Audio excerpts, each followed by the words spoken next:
All right, welcome everyone. Welcome back. Let's get started. We have another action-packed day for you. Time's a-wasting. To start here, I'm going to finish up our big slide deck on contextual word representations. There are just a few more small things to cover. And then Sid is going to help us get hands-on with training really big models. So there's the link, as usual, from the website if you want to follow along. And we're going to skip right to this section called ELECTRA. ELECTRA is a model that came from Stanford, from Kevin Clark and collaborators. And I think it's really exciting. It shows you the kind of design space we're in, a really creative example of doing something that was different from what had come before in the space of transformers. Last time we talked about some known limitations of the BERT model, most of them identified in the BERT paper itself. I covered that first one. We just wanted more ablation studies, more exploration of the BERT architecture. The Roberta team kicked that off. I think they did a great job. With ELECTRA, we're going to address known limitations 2 and 3. The first is that we have a mismatch between the trained vocabulary and the fine-tuned vocabulary because of the role of the mask token in training BERT models. And the second one, which might feel more pressing to you, is that BERT is pretty inefficient when it comes to learning from data because we mask out or replace about 15% of the tokens. And as you recall from the BERT learning objective, those are the only tokens that contribute to the learning objective itself. All of the other work is kind of redundant. And so we might hope that we could make more efficient use of all these sequences that we're processing. ELECTRA is going to make some progress on that too. So let's focus on the core model structure, and then we'll look at all the other things they did in the paper. We'll start with our input sequence X. This is the chef cooked the meal. And the first thing we do is mask out some of those tokens, and that could be a random sample of 15% of the tokens, just like in most work with BERT. Then we have what could be literally a BERT model. We're going to call it the generator, typically a small one that has a masked language modeling objective. And that can produce output sequences as usual. However, the twist here is that we're going to replace some of the tokens that came from the input with kind of randomly sampled ones from the MLMs. You can see here that we've copied over the and copied over chef, but now 8 has been replaced by cook. That might not have been the most probable output for the model, but we're going to do that replacement step there. So what we've created here is a sequence that we can call X corrupt, a corrupted version of the input. And that is the primary job of this generator model. At this point, the heart of ELECTRA takes over. This is called the discriminator, but we can also talk about it as the ELECTRA model itself in essence. The job of the discriminator is to figure out which of those tokens were originals and which ones were replacements. So that's a kind of contrastive learning objective. You can see here that the actual label it's going to learn from 8 is that it was replaced, and for that it was an original, even though it was a sampled token. And the actual loss for the model is the generator, that is the typical BERT MLM loss, together with this ELECTRA loss with a weighting. That's how the model is trained, but there is, as I said, an asymmetry here in the sense that once we've done the pre-training phase, we can let the generator fall away entirely and focus just on the discriminator as the model that we're going to use for downstream fine-tuning tasks. And so you can see already that we've, in a way, solved the problem of having this weird mask token that comes from the pre-training phase because the discriminator never sees masked tokens. All it sees are these corrupted inputs, and it learns to figure out which ones are the corrupted versions and which ones are the originals, which is a different capability intuitively than the one we were imbuing the core BERT model with, right? So for BERT, it's kind of like the objective is to figure out what was missing from the surrounding context. And here it's like trying to figure out which of the words in the sequence doesn't belong and which of them do belong, a kind of more discriminating objective. So that is ELECTRA. Before we dive into the experiments and stuff, questions about how that model works? Yeah? What the uses of this model are. So it tries to predict which ones have been replaced. Like, what applications do you use ELECTRA for? For pre-training. Yeah, that's what you got to get your head around. This is a great subtlety to bring out. So the discriminator is now going to be our pre-trained artifact. So just the way you download BERT, and when you do that, you're downloading some MLN trained thing. Now you download ELECTRA, which is the discriminator, and it's been trained to do this distinguishing thing, as opposed to the filling in the blank or continuing thing from the models we've seen so far. The eye-opening thing is that that contrastive objective leads to a really good pre-trained state for fine-tuning. And we might hope that it's doing it much more efficiently, but that's what we can dive into now here. So first, generator-discriminator relationships. They observe in the paper that when the generator and the discriminator are the same size, they can share all their transformer parameters, and more sharing is better. So already we have an efficiency gain, and that's kind of intriguing that one and the same set of weights would be playing the role of the MLM and the discriminator, generator, discriminator. But they observe that they get the best results from having a generator that is small compared to the discriminator. And this plot kind of teases that out. So we've got our glue score along the y-axis. This will just be a measure of system quality for them. And along the x-axis here, we have generator size. And what they mean by that is the dimensionality of the model in the BERT sense. So essentially the size of each one of the layers. And if we zoom in, for example, on this blue line, the best performing model, this is where we have 768 as our dimensionality for the discriminator and 768 for the generator. As we make the generator smaller, all the way down to 256, performance improves. And that's what we mean when we say better to have a small generator and a large discriminator. And that kind of U-shaped pattern is repeated across all the different discriminator sizes. And that's probably an insight about how this model is working, which is the sense that you kind of want the generator to be a little bit of a noisy process so that the discriminator has some interesting work to do.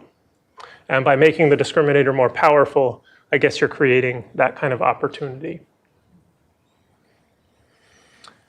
They also do a lot of work looking at efficiency, because one of the side goals of the ELECTRA paper was to end up with models that were overall more efficient in terms of the pre-training compute and in terms of the model size. Here's another way to quantify that. Again, along the y-axis, we have the glue score. And along the x-axis now, we have pre-trained flops, which you could just think of as a very low-level measure of how much compute resources we need to do the pre-training part. The blue line at the top is ELECTRA, and it's the best no matter what your computational budget is along the x-axis. They also explore adversarial ELECTRA. This is very intuitive to me. That is a slightly different objective where the generator is trying to fool the discriminator by creating corrupted sequences that are hard for the generator to distinguish. That's a really good model, but it's less than the kind of more cooperative joint objective that I showed you before. And then the green line is cool too. So the green line is where I start training with BERT, and that at a certain point I switch to having also the discriminator loss. And at that point, the BERT model is less good for any compute budget, whereas the ELECTRA variant starts to do its ELECTRA thing and get better and better. So a bunch of perspectives on ELECTRA, all pointing to it being a good and efficient model. And then finally, they do a bunch more efficiency analyses. So this is that picture that I showed you of the full ELECTRA model before, where I have the generator creating corrupted sequences, and then the discriminator doing its discriminating part there.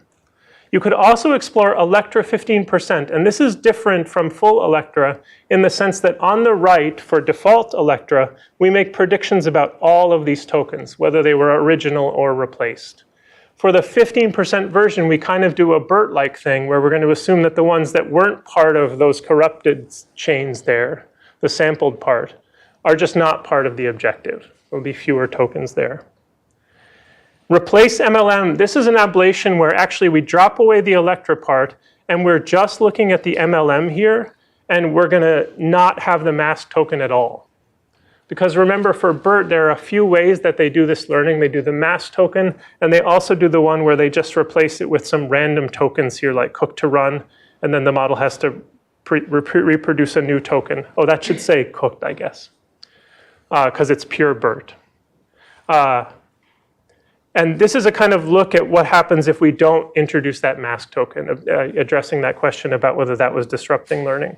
And then finally, all tokens MLM. This is, again, just a BERT-based objective over here where instead of turning off the objective for these ones here that weren't part of the corrupted sequence, we do learning from all of them. And that's a way of saying, for BERT, if we were making more efficient use of the data, could we learn more quickly? And here are the results. So ELECTRA is at the top. But just below it is all tokens MLM. So that's just BERT learning from all of the tokens. And I think that does show that BERT could have been a little better if they had not turned off the objective for every single token that wasn't part of the masking or corruption for that learning process. Replace MLM is just below that, and that's where we don't have any mask tokens, so there's no fine-tuning pre-trained mismatch. ELECTRA 15 below that, and then BERT at the bottom. So overall, you're seeing these ablations are kind of showing us that every piece of ELECTRA is contributing something to the overall performance of the model. And that's quite nice as well. Yeah? How is the efficiency on the all tokens MLM? The efficiency. Yeah. Well, we're making more efficient use of the data because we're getting a learning signal from every token. And I guess that would be the important to mention, because a funny thing about BERT, where we turn off the learning for the ones that weren't masked or corrupted, is that we still have to do the work of computing them. It's just that then they don't become part of the objective. And here we're just kind of bringing that in. So for free or close to it. Other questions? My question was, how is the glue score calculated? What does it represent? Some accuracy in language generation afterwards, or is it the classifier that's being scored? Oh yeah, so GLUE is a big multitask classification benchmark. It's a pretty diverse set of tasks, maybe biased toward natural language inference. And the reason they're using it in the paper is just that it has been adopted as a kind of general purpose measure of performance. And it's driven a lot of reasoning about what's good and what's bad in the field. And then here are some model releases. Base and large kind of align with BERT. And then we have this small model here. And that was designed to be quickly trained on a single GPU, again, as a nod toward efficiency. And all three are really good models. Yeah? The things that we've observed at ELECTRA when it comes to like putting our text into some kind of representation space, that it's better than BERT and REVERTA, or is it just like generally glue-wise, it's slightly better? Oh, I like that question, and that could kind of cue up some analysis work that you could do for a final project. Because I think the insight behind your question is that a lot of the time we reason about these models just based on their performance on something like glue. You could ask a deeper question, what are their internal representations like? And are there places where they're transformatively better or worse? And that you could tie that back to the fact that the learning objective is different, right? We're doing this discrimination thing as opposed to filling in the blanks in some sense. Maybe there are some underlying differences. I love that.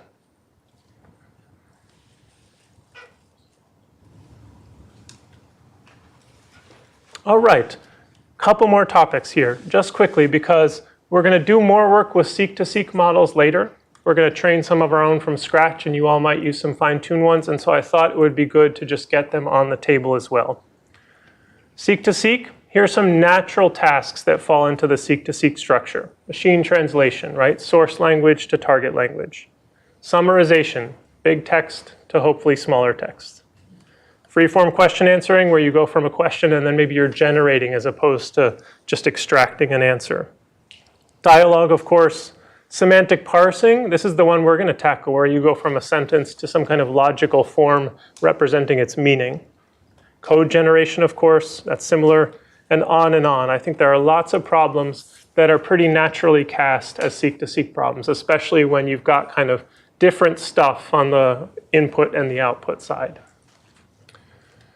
Yeah, and the more general class of things we could be talking about would be encoder-decoder, where that's just more general in the sense that at that point the input could be a picture you're encoding and the output a text, picture-to-picture, video-to-picture. In principle, anything could be happening on the two sides. And seek-to-seek would, for me, just be the special case where we're looking at sequential data, typically language data or computer code or something. From the RNN era, This is just kind of nice if you hearken back to that era, if you live through it. This is a paper from Tong Luong, doing seek-to-seek on the left in the traditional way with a recurrent neural network, an RNN. Pretty simple, right? We've got A, B, C, D coming in, and then it transitions into maybe other parameters, and it's trying to produce this new sequence, left to right coming out. And just to remind you, this is part of the journey the field went on. What Tong did, very influentially, is think a lot about how you would add attention layers in to that RNN. That's what you see depicted here. This is a kind of schematic diagram hinting at the fact that we were moving into an era, the Vaswani et al. Era, attention is all you need, where basically that attention layer would do all the work. And that's kind of where we're at now. For seek-to-seek problems in general, this is a nice framework from the T5 paper. There are a few different ways you could think about them. On the left is the one I'm nudging you toward, where we have an encoder and a decoder. And if we're talking about transformer models, what essentially that means is that when we do encoding, we can connect everything to everything else. And you can think of that as a process of simultaneously encoding the entire input with all its connections. But as we do decoding for many of these problems, we need to do some kind of sequential generation. And the result of that is we can look back to the encoder all we want, but for the decoder, we have to do that masking that I described with the autoregressive loss last time so that we don't look into the future. But with that constraint, we can do this encoder-decoder thing with the decoding step be truly sequential decoding. But that's not the only way to think about these problems. And in fact, I don't want to presuppose that for a sequence-to-sequence thing, you'll use a sequence-to-sequence model. You could, for example, use a language model. And the way you might do that is to say, I'm just going to encode everything left to right. That's the version in the middle. And then a kind of compromise position would be that you would take your language model, which might be autoregressive, but simultaneously encode the entire input, and then begin your process of decoding, without explicitly having an encoder part and a decoder part. I think all of them are on the table, and people are solving seek-to-seek tasks right now using all of these variants. T5, I'm going to show you two. There are lots out there, but these are very prominent ones that you might download. So T5, this is a wonderful, very rich paper that does a lot of exploration of which of these architectures are effective. And T5 ended up on an encoder-decoder variant, and what they did is an impressive amount of multitask training, unsupervised and supervised objectives. And an innovative thing that they did is have these task prefixes, like translate English to German and then an English sentence. Or this is a COLA sentence, that's just a data set people use, or an STSB sentence. And that's the model's cue to take that input and kind of condition it very informally on that task so that the output behavior is the expected behavior. There are lots of T5 models that you can download. This is nice for development because some of them are very small and some of them are very, very large. And more recently, there are these FLAN models, which took a T5 architecture and did a lot of reinforcement learning with human feedback to even further specialize them to different tasks in interesting ways. So that's T5. And then the other one that you often hear about that's very effective is BERT. And BERT is interestingly different yet again. So BERT is an encoder-decoder framework. And it's really got kind of a BERT-style thing on the left and then a GPT-style thing on the right. That is joint encoding of everything and then that autoregressive part if you want to do sequential generation. The innovative thing about BERT is that the training involves a lot of corrupting of that input sequence. They tried to do text infilling of pieces, they shuffled sentences around, they did some masking, and they did some token deletion, rotating of documents, all of this corrupting of the input, and then the model's objective is to learn how to essentially uncorrupt what it got as the input. And they found that the joint process of this text infilling thing and sentence shuffling was the most effective for training BERT. So that was for the pre-training phase, and when you fine-tune with BERT, for classification tasks, you just put in 2 uncorrupted copies of your sentence.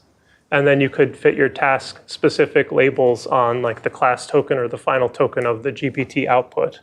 And for seek-to-seek, you just use it as a standard encoder-decoder. And again, the intuition is that the pre-training phase, which did all this corruption, has helped the model learn what sequences are like. And that blends together for me a lot of the intuitions we've seen from MLM and from what we just talked about with ELECTRA. Yeah?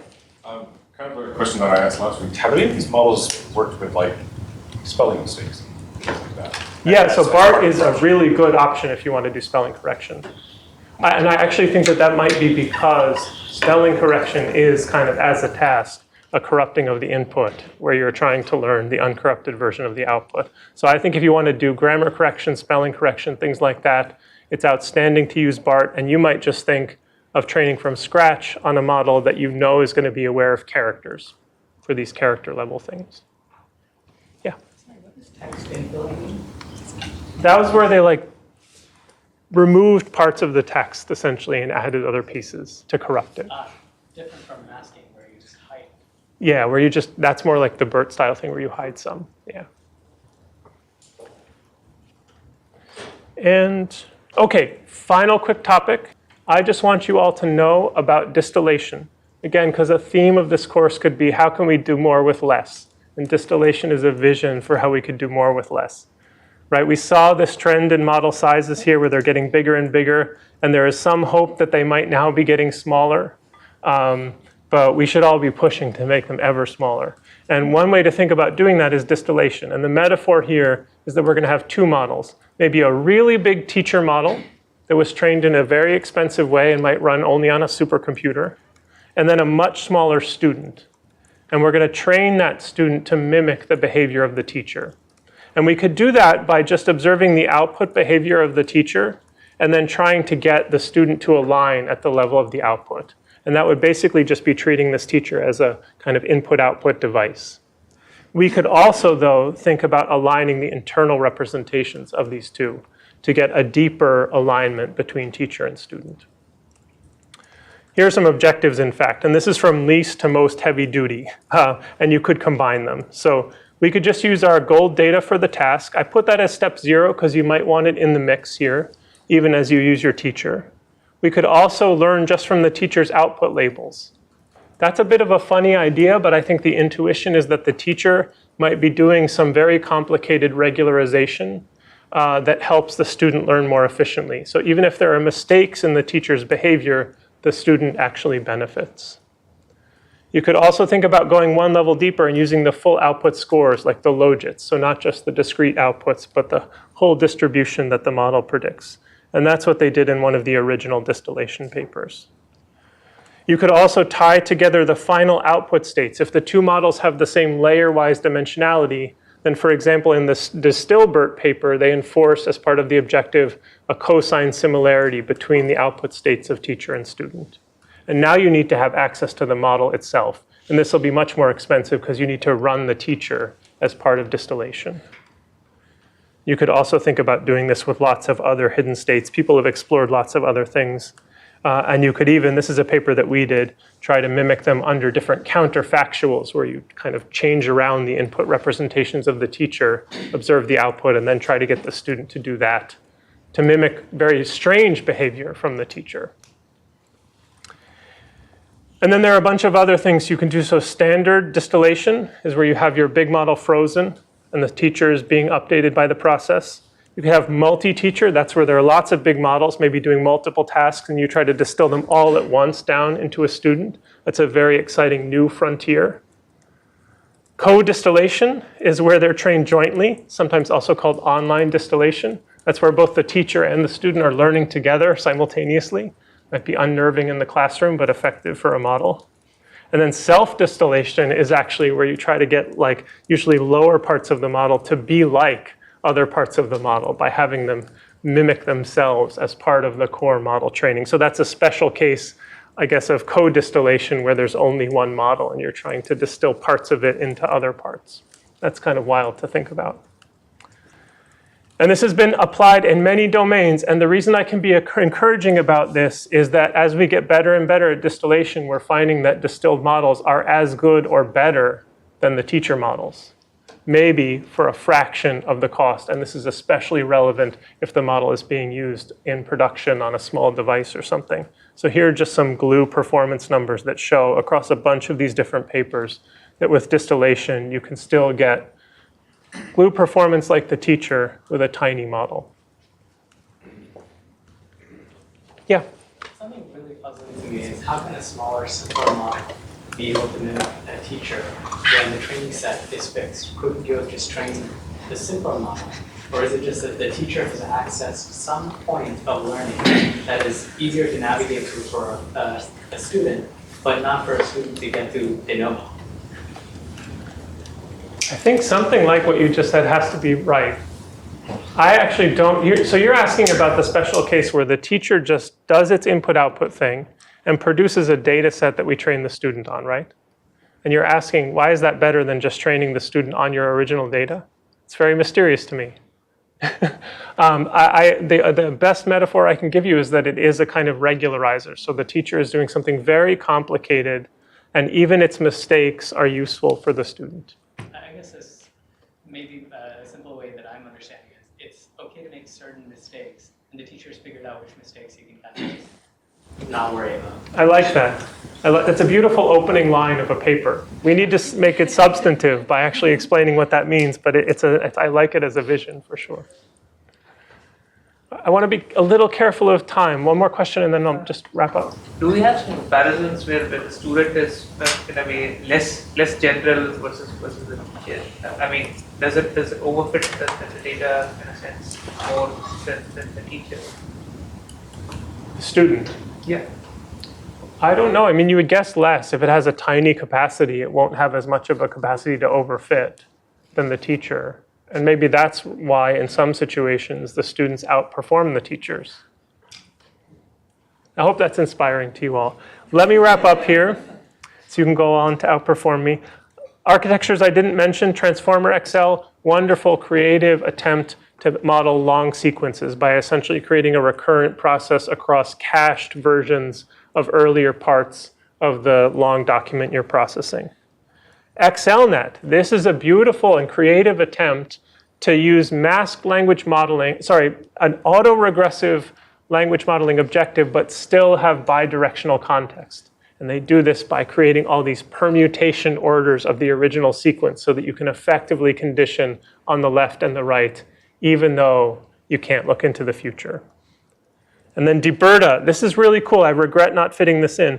DBERTA is an attempt to separate out the word and positional encodings for these models and kind of make the word embeddings more like first-class citizens. And that's very intuitive for me because that's like showing that we want the model to learn some semantics for these things that's separate from their position. And they did that by reorganizing the attention mechanisms. The known limitations, we did a good job on these, except for this final one. BERT assumes that the predicted tokens are all independent of each other, given the unmasked tokens. I gave you that example of masking new and York, and it thinking that both of those are independent of the other, given the surrounding context. XLNet, again, addresses that, and that might be something that you want to meditate on. Pre-training data, here's a whole mess of resources if you did want to pre-train your own model. Maybe Sid will talk more about this. I'm offering these primarily because I think you might want to audit them as you observe strange behavior from your large models.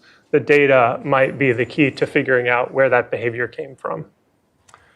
And then finally, current trends, right? Autoregressive architectures seem to have taken over, but that could be just because everyone is so focused on generation.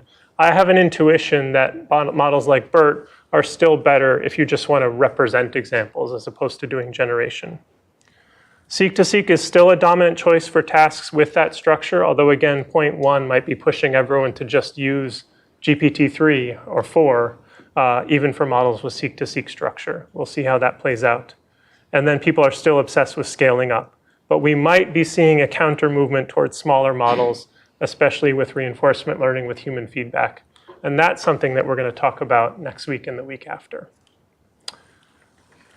So I kind of restructured a little bit of my talk. So like we're only going to get through like part one today, which is actually back to basics, how transformers work. And then we're going to talk about the other stuff.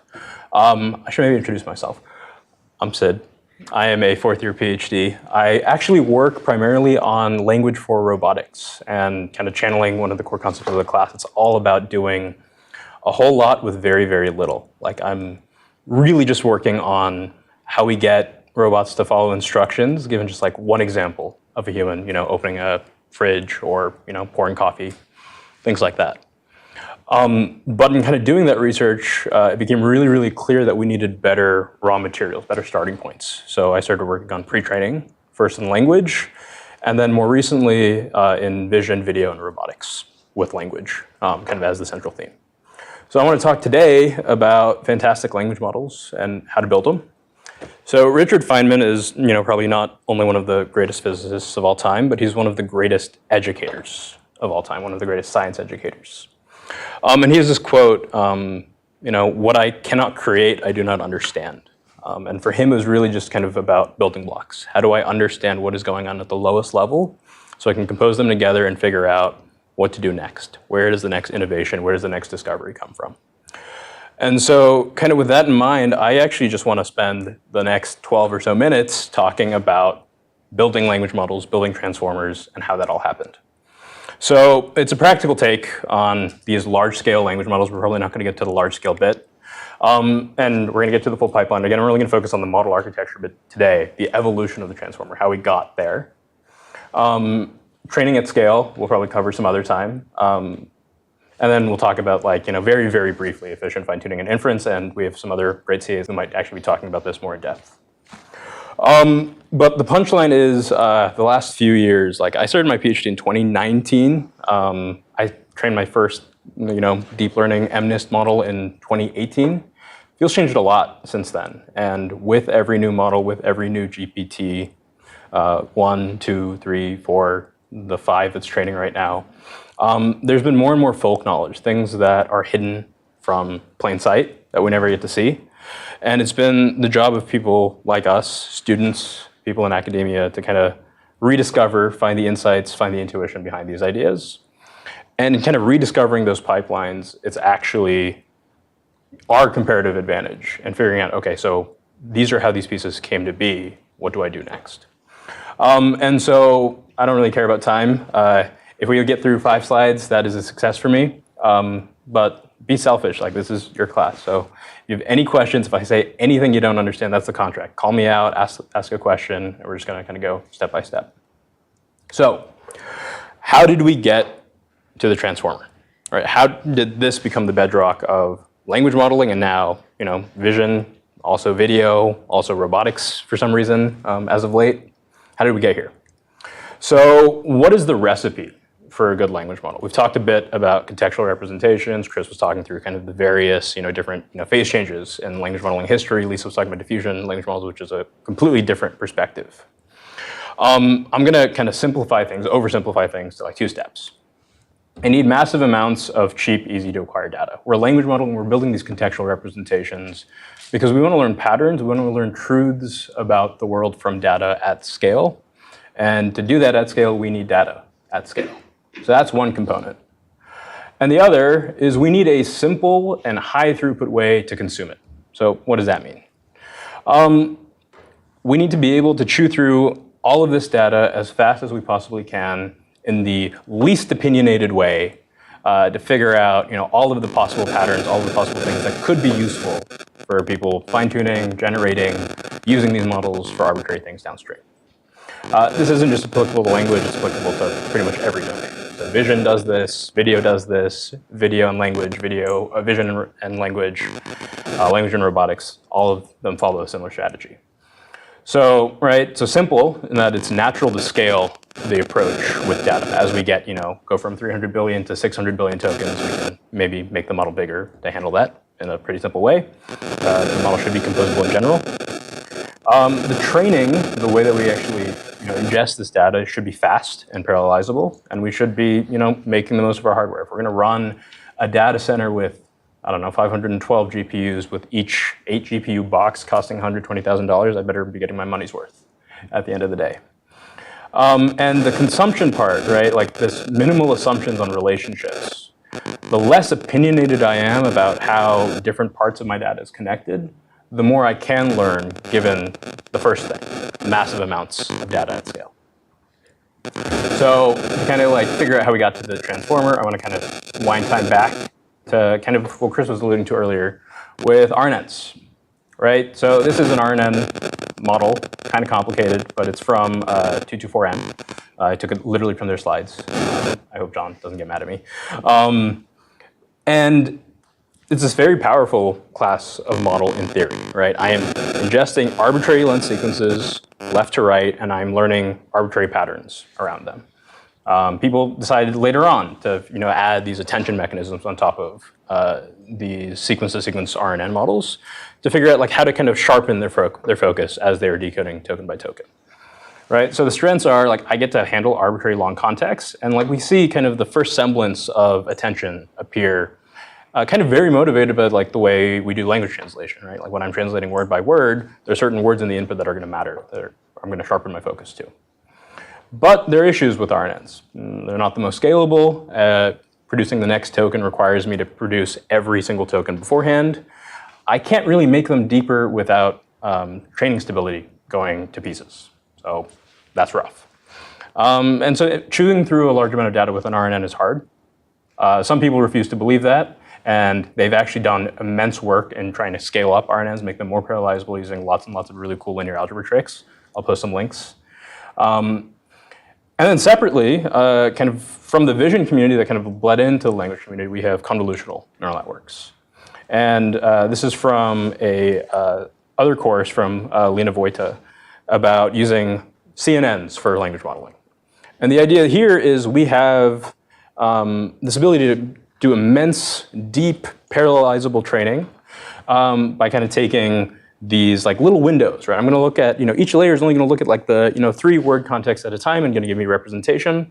But if I stack this enough times and I have these residual connections that combine, earlier inputs with later inputs, by the time I'm 10 layers deep, I've seen everything in the window. But I need that depth, and that's kind of a drawback. But they're really cool, powerful ideas here. And I'd actually say that the transformers have way more to do with CNNs and the way that they behave than the way RNNs behave. Right? So we have this idea of a CNN layer kind of having multiple filters, multiple kernels, different ways of looking at and extracting features from an image or features from text. You have this ability to kind of scale depth using these residual connections. Right? The deepest networks that we had, from 2012, 2015, even now, are still vision models. Right? ResNet 151 isn't called 151 because it's the 151st edition of the ResNet. It's 151 because it's 151 layers deep. It's actually 151 blocks deep. Layers, it's actually probably 4x that. And it's parallelizable, right? Every little window that I see at every layer can be computed completely independently of every other layer, which is really, really great for modern hardware, modern GPUs. So looking at this, seems like CNNs are cool. Seems like RNNs are cool. There's a natural question, which is how do you do better? This is the picture from Chris's slides that Lisa also used. This is a very scary looking picture, right? What does self-attention mean in a transformer? Where do those ideas come from? So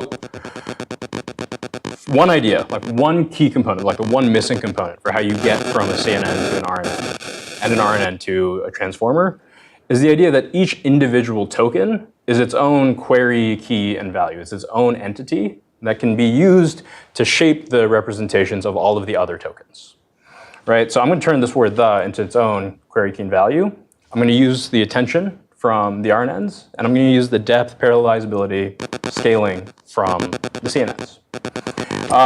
And then the multi-headed part of self-attention is exactly what the different convolutional filters, the different kernels are doing in a CNN.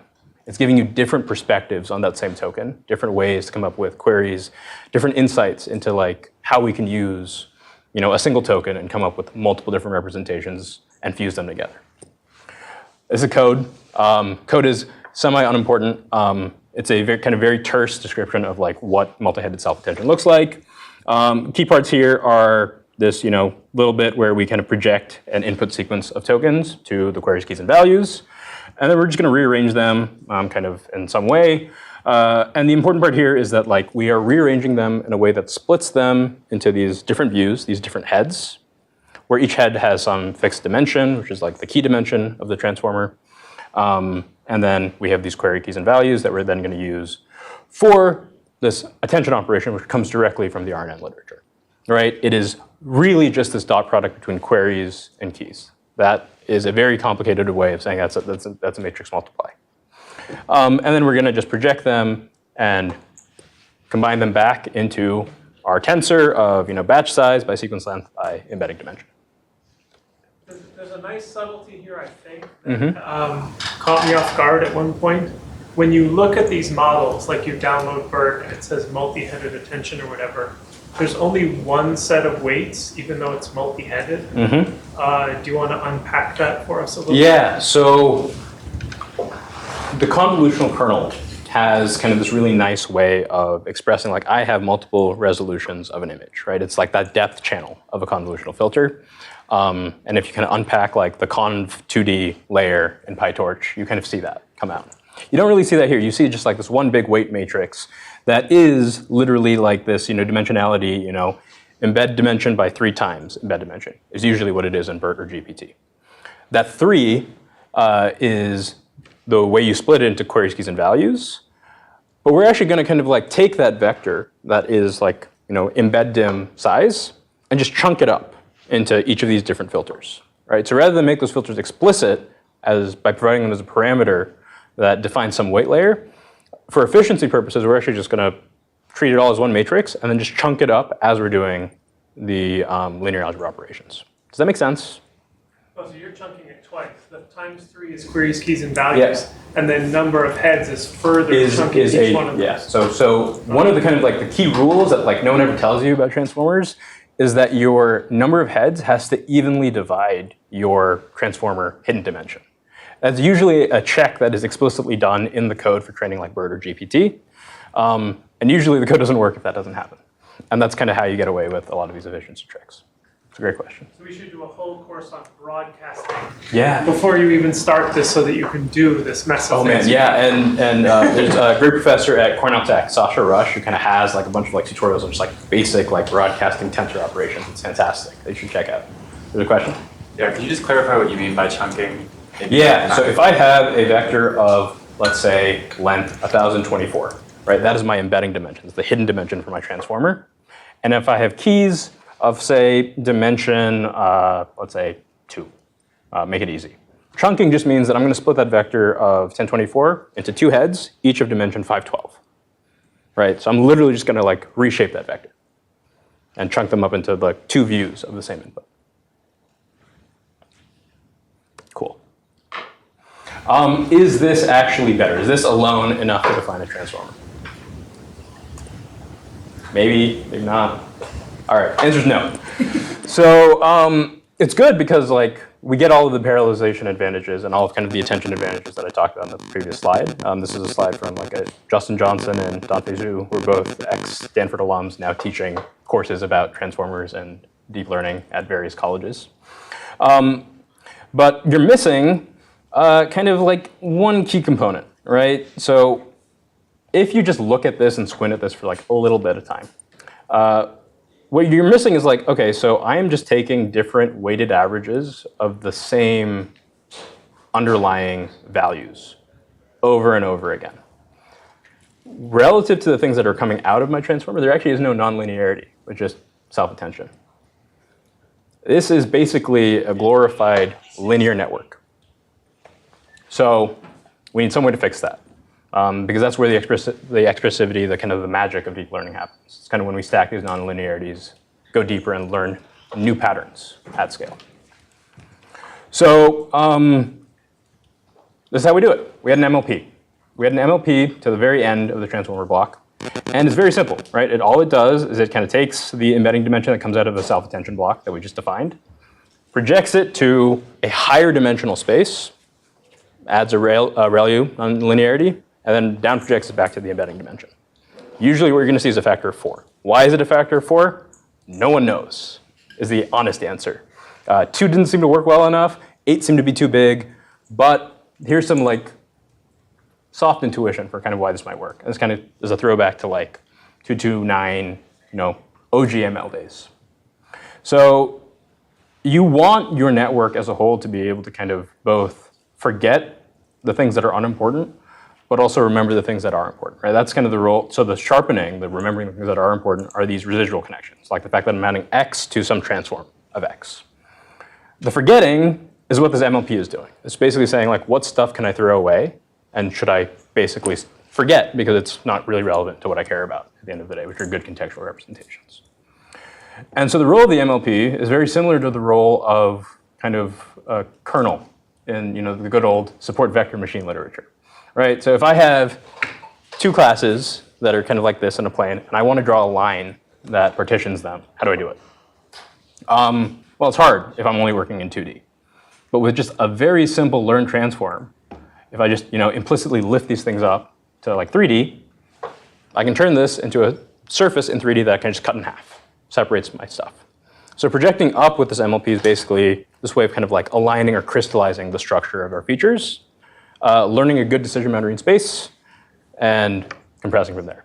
I think we're out of time, so we're going to go through like the rest of the transformer evolution in a bit. But all the slides are up. I have office hours tomorrow, and I will be back. Thanks.